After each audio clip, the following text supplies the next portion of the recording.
ಅದಕ್ಕೆ ಜಗದೀಶ್ ಶೆಟ್ಟರ್ ಉತ್ತರ ಕೊಟ್ಟರಲ್ಲ ರೀ, ಉತ್ತರ ಕೊಟ್ಟರು. ಮತ್ತು ಈಗಾಗಲೇ ಆ ಲೋಕಲ್ ಇಶ್ಯೂದು ಇವರಿಲ್ಲ ಅಲ್ಲ ಇಲ್ಲ ಅನ್ನೋದು ಮುಗಿದು ಹೋಗೈತದ್ರೆ ಅದು ಯಾವ ಕಾರಣಕ್ಕೆ ಎದ್ದಿತ್ತು ತಮಗೂ ಗೊತ್ತೈತ್ರಿ.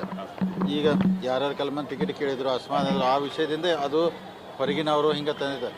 ಆ ಇಶ್ಯೂ ನಾವು ಎಲ್ಲ ಹೇಳಿದ್ವಿ. ಯಾಕಂದ್ರೆ ಅವ್ರು ಹೆಚ್ಚು ಕಮ್ಮಿ ಸುರೇಶ್ ಅಂಗಡಿ ಅವ್ರ ಮನೆ ಅಲ್ಲೇ ಇರ್ತಾರೆ ಅಥವಾ ಬಾಡಿಗೆ ಮನೆ ಮಾಡಿರ್ತಾರೆ. ಬಾಡಿಗೆ ಮನೆ ಮಾಡಿ ಇರ್ಬೋದಲ್ಲ, ಎಷ್ಟೋ ಮಂದಿ ಇರ್ತಾರೆ, ಅದೇನು ತಪ್ಪಿಲ್ಲ. ಮತ್ತು ಈ ಕಾಂಗ್ರೆಸ್ ಅವ್ರಿಗೆ ಹೇಳ್ಬೇಕಂದ್ರೆ ಏನು ಹೇಳ್ತಾರೆ, ಏನು ಮಾಡೋಕ್ಕಾಗ್ತೈತಿ ಸರ್? ಬಿಜೆಪಿ ಸರ್ ಎಷ್ಟು ಮತಗಳ ಅಂತರದಿಂದ ಗೆಲುವು ಸಾಧಿಸಲಿಕ್ಕೆ ಬೆಳಗಾವಿ ರೀ. ಸೊ ಅಂದರೆ ಹೆಚ್ಚಿನ ಸಂಖ್ಯೆಯಲ್ಲಿ, ಯಾಕಂದ್ರೆ ನೋಡಿರಿ ಇವತ್ತು ನಾಮಿನೇಷನು. ಸೊ ಇಂಥ ಕೆಟ್ಟ ಬಿಸಿಲಲ್ಲೇನು ಜನ ಇಷ್ಟೆಲ್ಲ ಬಂದು ಮೆರವಣಿಗೆ ನಿಂತು ಅಂದರೆ ಪ್ರೀತಿ ಇದ್ದಾಗನೇ ಇಷ್ಟು ಜನ ಬರ್ತಾರೆ.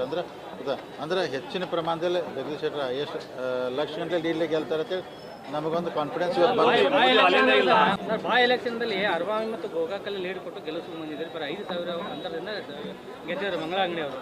ಈ ಸಲ ಎಷ್ಟು ಲೀಡ್ ಕೊಡ್ತೀರಿ? ಈಗ ಎರಡು ಇಶ್ಯೂ ರೀ. ಒಂದು ಇವ್ರೇನು ಹೇಳಿದ್ರಿ ಈಗ ರೀ, ಮೋದಿ ಅಲೆ ಇಲ್ಲ ಅಂತ ಹೇಳತ್ತಾರಂತ ಒಂದಂದ್ರೆ. ಸೊ ಮೋದಿ ಅಲ್ಲೇ ಐತು ಇಲ್ಲ ಅನ್ನೋದಕ್ಕೆ ನಿಮ್ಮ ಟಿ ವಿಗಳು ನ್ಯಾಷನಲ್ ಇವು ಏನು ಸರ್ವೆ ಮಾಡತ್ತಾರಲ್ಲ ರೀ, ಆ ಸರ್ವೆ ನೋಡಿದರೆ ಮೋದಿ ಅಲ್ಲೇ ಇಲ್ಲ ಅಂತ ನಿಮಗೆ ಗೊತ್ತಾಗ್ತೈತ್ರಿ. ಅವ್ರು ಅದನ್ನು ನೋಡ್ರೆ ಗೊತ್ತಾಗ್ತದೆ. ಆಮೇಲೆ ನೀವು ಹೇರಲ್ಲ, ಬೈ ಇಲೆಕ್ಷನ್ನ ಬೇರೆ ಆಗುತ್ತೆ ರೀ, ಜನರಲ್ ಎಲೆಕ್ಷನ್ ಬೇರೆ ಆಗ್ತದೆ.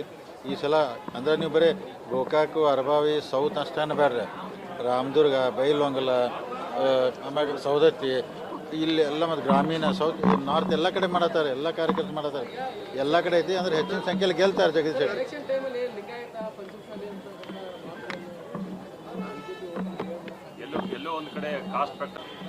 ಅಲ್ಲ, ಇಲೆಕ್ಷನ್ ಬಂದಾಗ ಅವೆಲ್ಲ ಸ್ವಾಭಾವಿಕ, ಎಲ್ಲ ನಡಿವನಾರ ಕೇಳ್ತಾರೋ.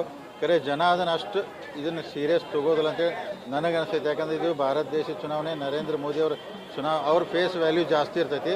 ಇವೆಲ್ಲ ವರ್ಕೌಟ್ ಆಗೋದಿಲ್ಲ ಅಂತೇಳಿ ನನ್ನ ಅಭಿಪ್ರಾಯ.